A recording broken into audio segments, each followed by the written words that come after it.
आज का हमारा क्लास जो है वो रिलेटेड है constitutional provision relating to environmental law and major conventions relating to environmental law. सबसे पहले देखते हैं constitutional provision relating to environmental law, जिसमें सबसे पहला आर्टिकल 21। आर्टिकल 21 हमारा कहता है no one shall be deprived of his life और personal liberty except according to procedure established by law. तो इसमें बहुत सारे राइट्स जो है इंक्लूड किए गए हैं। राइट टू लाइफ के अंदर right to pollution free environment भी इंक्लूड किया गया है, जिसमें कहा गया है कि राइट टू लाइफ तो हमारा अधिकार है, साथ साथ में हमारा right to pollution free environment भी हमारा अधिकार है। दूसरा आर्टिकल जो इंक्लूड है इन्वायरमेंटल लॉ से वो है पार्ट 4 आर्टिकल 48A। पार्ट 4 हमारा डायरेक्टिव प्रिंसिपल है। आर्टिकल 48A कहता है The state shall endeavour to protect and improve the environment and to safeguard the forest and wildlife of the country. State की duty है कि वो क्या करे, वो इन्वायरमेंट को प्रोटेक्ट करे, उसको इम्प्रूव करे और फॉरेस्ट और वाइल्ड लाइफ को सेफ गार्ड करे। तीसरा है हमारा part 4A article 51A clause G। Part 4A हमारी फंडामेंटल ड्यूटी है जो कहती है it shall be the duty of every citizen, सारे सिटीजन का ड्यूटी होगा कि वो क्या करे, वो प्रोटेक्ट करे and improve the natural environment including forest, lake, river and wildlife and to have compassion for living creatures. Constitution provisions के बाद इन्वायरमेंट प्रोटेक्शन एक्ट 1986 को लाया गया।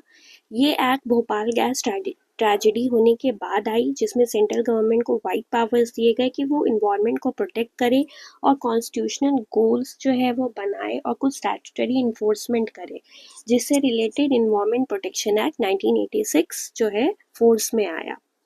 तो ये कुछ इंपॉर्टेंट प्रोविजंस थे जो रिलेटेड है कॉन्स्टिट्यूशन और इन्वायरमेंट लॉ से रिलेटेड। अब आते हैं और जानते हैं कुछ इंपॉर्टेंट मेजर कन्वेंशंस जो कि इन्वायरमेंट लॉ से रिलेटेड है। सबसे पहले मेजर इंटरनेशनल इन्वायरमेंट कन्वेंशंस, जिसमें सबसे पहला कन्वेंशन है Stockholm declaration 1972, also known as united nation conference on the human environment. इसे हम united nation conference on the human environment भी कहते हैं। ये कहाँ हेल्ड हुआ था? तो स्टॉकहोम स्वीडन में हुआ था फ्रॉम 5 टू 16 जून 1972 में। ये सबसे पहला मेजर इंटरनेशनल कॉन्फ्रेंस है जो इन्वायरमेंट इशू के बारे में बात करता है। The conference led to the creation of United Nations Environment Program in 1972. इस कॉन्फ्रेंस के बाद ही यूनाइटेड नेशन इन्वायरमेंट प्रोग्राम 1972 में लाया गया था। ये सबसे पहला सबसे इम्पॉर्टेंट डिक्लेरेशन है, सबसे इम्पॉर्टेंट कॉन्फ्रेंस है इन्वायरमेंट लॉ से रिलेटेड। आगे बढ़ते हैं। दूसरा कन्वेंशन जो है वो है वियना कन्वेंशन 1985, जो बात करता था to protect the ozone layer by promoting international cooperation. International cooperation के वो प्रमोट करके ओजोन लेयर के बारे में इस कन्वेंशन में बात किया गया था। तीसरा है हमारा Montreal protocol on substance that deplete the ozone layer. तीसरा हमारा क्या प्रोटोकॉल था? वो था मॉन्ट्रियल प्रोटोकॉल, जिसमें कहा गया ओजोन लेयर से रिलेटेड बात की गई। और ये प्रोटोकॉल आया कब था? 1987 में। The Montreal Protocol is a landmark global environment agreement that successfully united the world to combat ozone depletion. Montreal protocol एक बहुत ही इम्पोर्टेंट प्रोटोकॉल था जिसने सक्सेसफुली क्या किया, सारे वर्ल्ड को यूनाइट किया और कहा कि ओजोन डिप्लीशन को से लड़ने के लिए इसमें बात की गई थी। मॉन्ट्रियल प्रोटोकॉल मॉन्ट्रियल में हुआ था जो कि कनाडा में है। ये काफ़ी इंपॉर्टेंट कन्वेंशंस है जो बार बार एग्जाम्स में पूछे जाते हैं। ये मैच द फॉलोइंग के फॉर्म में भी पूछे जाते हैं और कभी कभी इनसे रिलेटेड इनके ऑब्जेक्ट्स भी पूछे जाते हैं, तो इनको ज़रूर याद रखेंगे। आगे बढ़ते हैं। हमारा दूसरा जो कन्वेंशन है वो है बेसिल कन्वेंशन 1992 में हुआ था on the control of trans boundary movement of hazarded waste and their disposal. ये कन्वेंशन जो था वो हैजार्डेड वेस्ट और उनका डिस्पोजल कहाँ होगा उससे रिलेटेड बात की गई थी इसमें। दूसरा है Rio earth summit 1992 held at Rio de Janeiro Brazil में। ये रियो अर्थ समिट जो था हमारा ब्राज़ील में हुआ था और ये इसने सस्टेनेबल डेवलपमेंट को प्रमोट किया था। इसमें एजेंडा 21 को अडॉप्ट किया and Rio declaration. Rio earth summit ने ही प्रिकॉशनरी प्रिंसिपल और पोल्यूटर पे प्रिंसिपल की बात की गई है। इसमें प्रिंसिपल्स जो है लेट डाउन किए गए थे, टोटल 27 प्रिंसिपल्स, जिसमें प्रिकॉशनरी और पोल्यूटर पे प्रिंसिपल की बात की गई थी।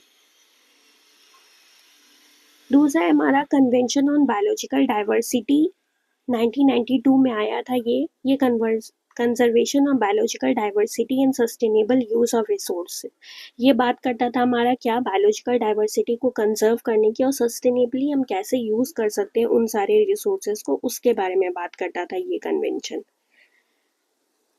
क्योटो प्रोटोकॉल 1997 में आया था और ये ऐसा पहला प्रोटोकॉल था जिसने ग्रीन हाउस गैस से रिलेटेड जो है फ्रेमवर्क लेट डाउन किया था। नागोया प्रोटोकॉल 2014 में आया था, fair and equitable sharing of benefit from convention on biological diversity. Biological resources का हम सही तरीके से इस्तेमाल करें, फेयर और इक्विटेबल तरीके से इस्तेमाल करें, इस प्रोटोकॉल में यही बताया गया था। लास्ट है हमारा पेरिस एग्रीमेंट 2015, जिसमें डिस्कस किया गया global effort to limit climate change to below 2 degree celsius. इसमें क्लाइमेट चेंज की बात की गई थी कि क्लाइमेट चेंज को कैसे हमें लिमिट करना है, कैसे हमें कितने डिग्री तक उसको कंट्रोल करके रखना है, इसकी बात की गई थी। तो ये है कुछ इंपॉर्टेंट कन्वेंशंस जो एनवायरमेंट लॉ से रिलेटेड है। आगे बढ़ते हैं और कुछ इंपॉर्टेंट एमसीक्यूज हैं जो बार बार एग्जाम में रिपीट किए गए हैं, चलिए उनको देखते हैं। सबसे पहला क्वेश्चन है, which article of the constitution of India provides for the protection and improvement of the environment. कौन सा आर्टिकल है कॉन्स्टिट्यूशन ऑफ इंडिया का जो प्रोटेक्शन और इम्प्रूवमेंट ऑफ इन्वायरमेंट की बात करता है? Article 21, article 32, article 48A, article 51A clause G। तो हमने पढ़ा था कौन सा आर्टिकल है जो बात करता है, तो आर्टिकल 48A जो हमारा पार्ट 4 में दिया गया है, जो स्टेट को इंडिवेयर करता है कि वो क्या करे, वो प्रोटेक्ट करे और इम्प्रूव करे हमारे इन्वायरमेंट को। So the answer will be option number C. आते हैं आगे, which of the following is the fundamental duty related to environmental protection. कौन सा फंडामेंटल ड्यूटी है जो इन्वायरमेंट प्रोटेक्शन से जुड़ा हुआ है?